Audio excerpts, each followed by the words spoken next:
Hello, everybody. It's Andy Nichols, the Backwards Traveler. And it's Beatley Tone from Beatley Tone's Beatles channel. Hope you're all doing well. We do. Here's my catchphrase. I did. I did use it. And we are here on the eve of night 2 of the Paul McCartney Got Back tour in Montreal, where they speak a lot of French. They do. We don't. They do.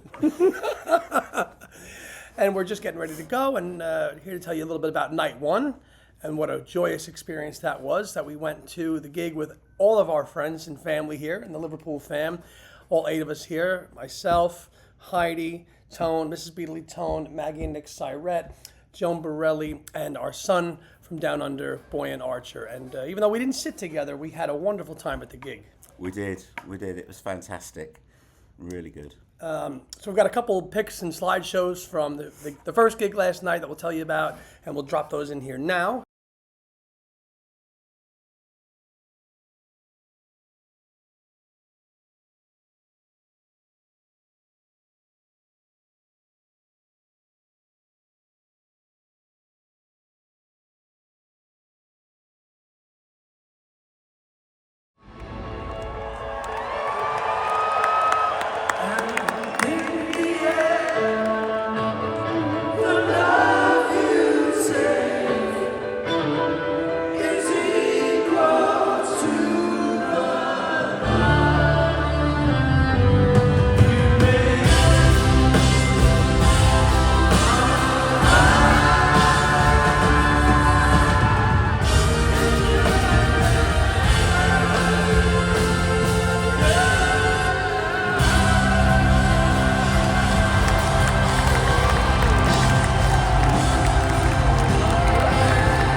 Tone, what was some of your highlights of night 1 here in Montreal?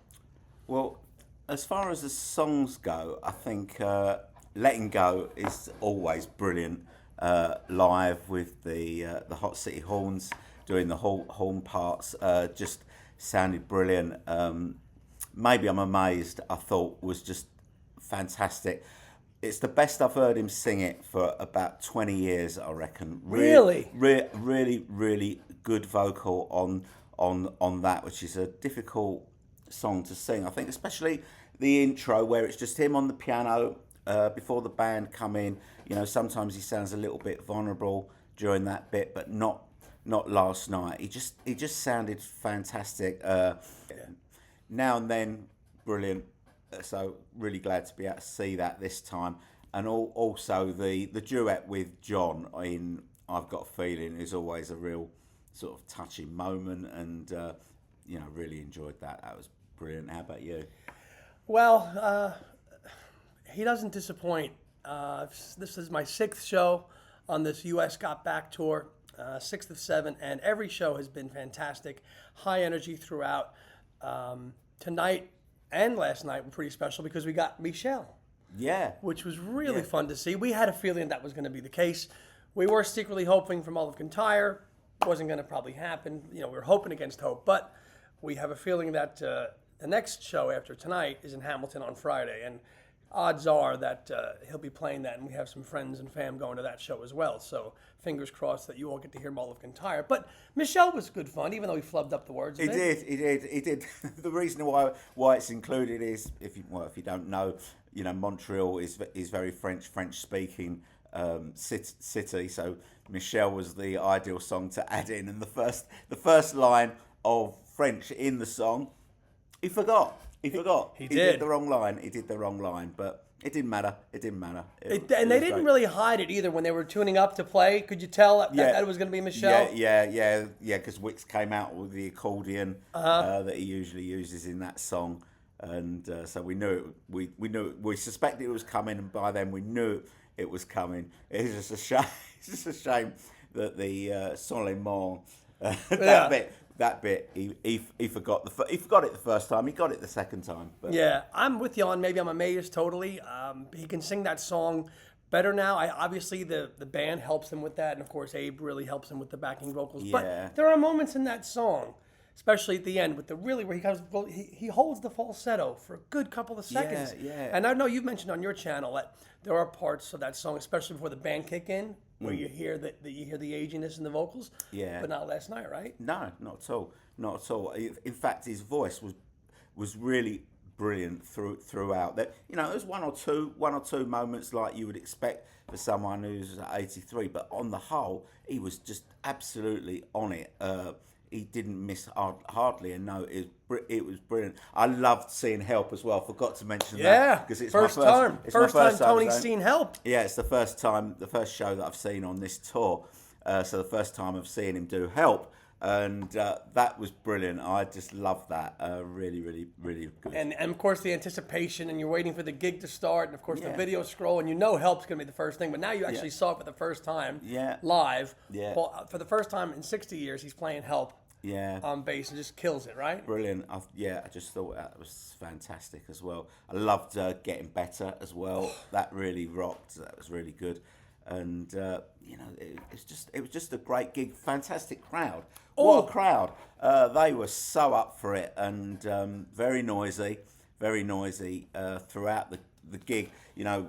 When it was the kind of when he does the tribute thing. Let's hear it for John. The applause went on.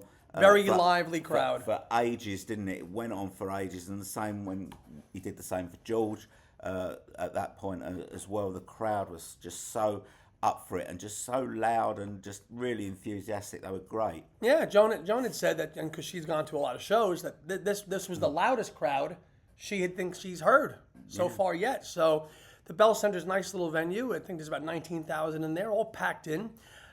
He didn't read any signs last night, though. He didn't read any signs, which is a bit of a shame because I always like that bit. Yeah. but he didn't drop anything to include Michelle. No.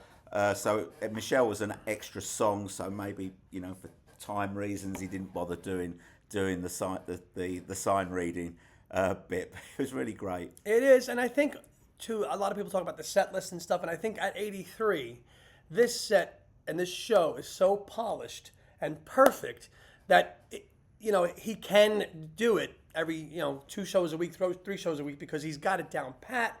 He's not going to change it up too much, right? And he's got the order, he's got the pacing down. The set list is perfect, and it works as it is. And for an 83-year-old Paul McCartney, it works. Yeah. I don't think at this stage we're going to get anything too radical, unless there's a brand new tour to start, which we've heard rumblings about in the UK for 2026 with a new album and a tour. We'll have to see, but. A lot of people go on and on about, it's the same old tired set list. You can say that all you want, but when you're in the moment, you do not feel that. Now, listen, we said today that we're not fans of Come On To Me, but you can bop your head to it a little bit. No, I'll let it go, but if anything's going to drop, I want that out of the set. I want it out of the set. And come on, sing it now. I saw you flash a smile. That seemed to me to say that you want something. I forget the words. So do Complications. I only know you come on to me, and I'll come on to you.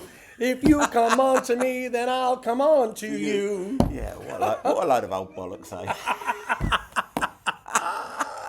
Hey, but even that song you can enjoy. But yeah, even though we don't know the words. When you're in the moment, it doesn't matter so much. But the set, like you say, is so polished, and there's just so many belters in his canon that we would like some deeper cuts for those of us that have seen him lots of times, but for those that are going for the first time, and that's how he bases his set list. He imagines that everyone is seeing him for the first time, and if you're going for the first time.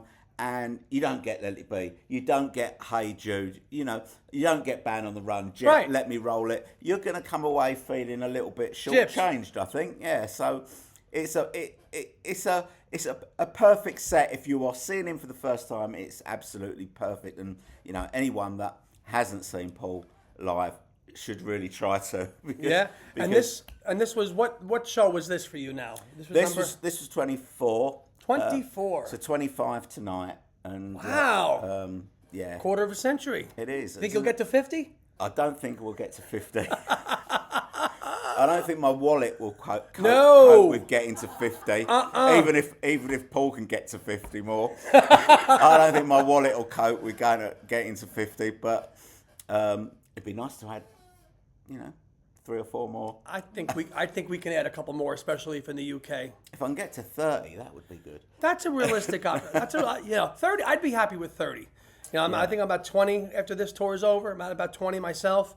30 would be a nice goal, but we'll have to see if we get there. But if he does, it'll be likely in the UK next year. Yeah, well, I think the UK, if not the UK, Europe. I think he owes Europe a few dates because on the they only Madrid and Paris have seen got back tour. Yep.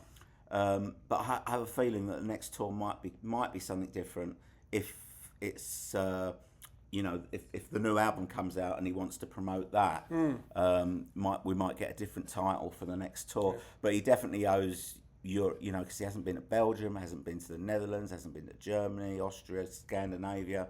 So a lot of places waiting to see him. Waiting to see. It's been a long time. It has been. He hasn't been to any of those places since before COVID. So let's talk tour merch. What'd you get?